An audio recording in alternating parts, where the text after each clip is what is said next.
আসসালামু আলাইকুম। বিলাস কামারের পক্ষ থেকে সবাইকে জানাই আন্তরিক শুভেচ্ছা অভিনন্দন। আমি প্রায় এক সপ্তাহ যাবৎ আমার চ্যানেলে কোনো ভিডিও দিচ্ছি না, কারণ আমি অনেক প্রবলেমের ভিতর ছিলাম। এই এক সপ্তাহ আমার এই যে দেখুন মুরগিগুলো, জুনিয়র টাইগার মুরগিগুলো, তো এদের নিয়েই আমি এক সপ্তাহ খুবই স্ট্রাগলের ভিতরে ছিলাম আর কি। তো এখন ওরা একটু সুস্থ আছে। আমি এক সপ্তাহ ওদের নিয়ে খুব টেনশনে ছিলাম। অলরেডি আমার 200 জুনিয়র টাইগার মুরগি থেকে আমি 40টা মুরগি হারিয়েছি, মানে 40টা মুরগি অলরেডি মারা গেছে। তো এখন 160টি মুরগি আছে। আপনারা হয়তো আমার লাস্ট ভিডিওতে দেখেছেন যে আমার খামারে রানীক্ষেত আঘাত এনেছিল।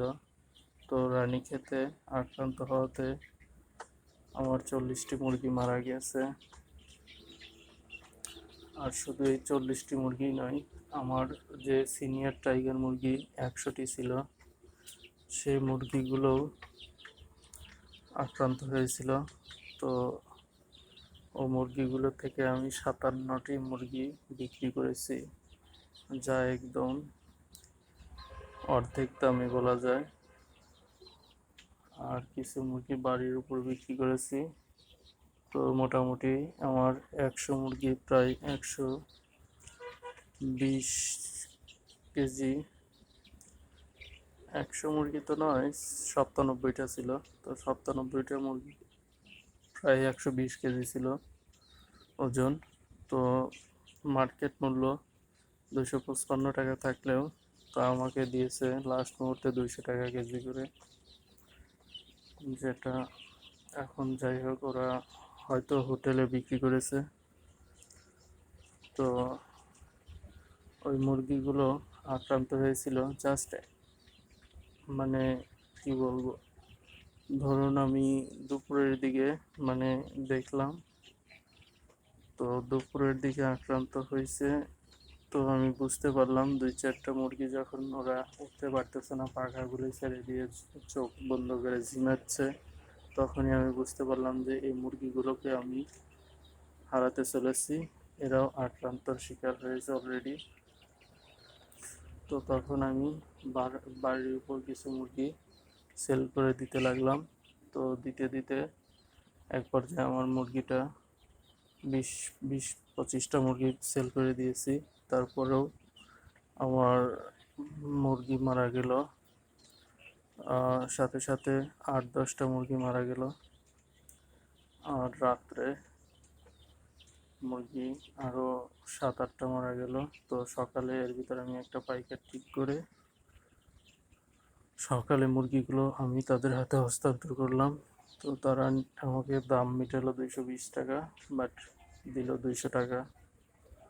তো তারা বললো যে এই মুরগিগুলো আমরা কিছু মুরগি মারা গেছে, সেল করতে পারি নাই। আর যা মুরগি ছিল ওগুলি আমরা হোটেলে দিয়েছি অল্প দামে, তো আপনাকে এই রেটে দিতে পারবো না, আমাদের লস হবে।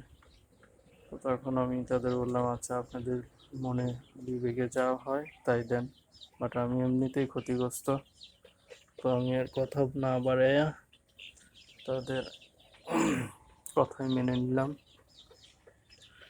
যদিও আমি যদি তাদের সাথে করতাম হয়তো বা টাকা উঠাইতে পারতাম, বাট আমি দেখলাম যে না, নিজের বিবেক নিজের কাছে। তো আমি কথা না বাড়িয়ে তাদেরকে দিলাম। তো টোটালি আমার আমার এই সিনিয়র টাইগার মুরগিগুলো থেকে আমার লস হয়েছে। তো এই লসের হিসাব আপনাদের আমি আরেকটি ভিডিওতে দেব। তো এখন দেখুন আমার জুনিয়র মুরগিগুলো। তো আজকে এদেরই বিষয়ে বলি। তো এখন ওদের আমি চিকিৎসার জন্য আমি একটা মৃত মুরগি নিয়ে আমি ডাক্তারের কাছে নিয়ে গেছিলাম। তো ডাক্তাররা সেটা পোস্টমর্টেম করে দেখে তারা আমাকে জানালো যে এটা রানীক্ষেতের প্রাইমারি লক্ষণ। তো আমি বললাম যে অলরেডি আমার মুরগি, ওই দিন যখন আমি সকালে যাই তখন আমি বললাম যে আমার অলরেডি 8টি মুরগি মারা গেছে। তখন 8টি সংখ্যা ছিল। তখন আমাকে বলল ইনশাল্লাহ যাই হোক আপনার ওষুধগুলো আমি লিখে দিই, যেহেতু আমি দেখলাম কেটে যে এদের কী অবস্থা, তো ওষুধ আমি লিখে দিই। তো আপনি ওষুধগুলো নিয়ে তাদেরকে এখন থেকে 3 থেকে 5 দিন, মানে 5 দিনই খাওয়াবেন। তিন দিন সেটা ওষুধের গায়ে লেখা ছিল। তো ডাক্তার আমাকে বললো আপনি 5 দিন খাওয়াবেন। 5 দিন খাওয়ালে আপনার যে কয়টা ভয়ঙ্করভাবে আক্রান্ত হয়েছে, তো সেগুলো না বাঁচলেও যেগুলো প্রাইমারি অবস্থায় আছে তো ওগুলোকে বাঁচানো সম্ভব হবে। তখন আমি মেডিসিনটা নিয়ে আসে এই তো তাদের মেডিসিন প্রয়োগ করে প্রতি 8 ঘন্টা পর পর আমি মেডিসিনের পানি চেঞ্জ করে করে ওদের খাওয়াতে লাগলাম। এবং কি আমি এরকম অবস্থায় ছিলাম, খামারেই সবসময় ইনজেকশনের সিরিঞ্জ নিয়ে যেগুলো খেতে চাইতো না সেগুলোকে আমি খাওয়াতে শুরু করলাম। তো তারপরও আমি দেখা যায় যে সকাল থেকে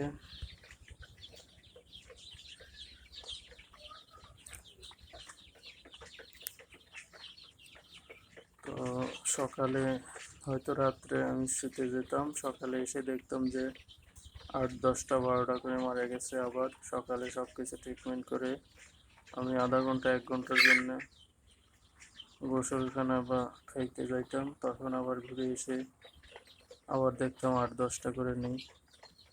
তো এইভাবে আমার 3-4 দিন চলছিল। তো এখন আমার 3 দিন হলো, মানে 4 দিন যাবৎ এরকম ঘটনাই চলছিল। তো 3 দিন হলো আপাতত কোনো ইনশাল্লাহ আর মর্টালিটি হচ্ছে না। একটা মুরগি আর 3 দিন হলো মারা যাচ্ছে না। তো আমি আশা করছি আল্লাহ আমার উপরে নজর দিয়েছে, আল্লাহ আমাকে এখন রহমত দিচ্ছে যে আর ইনশাল্লাহ কোনো কিছু হবে না।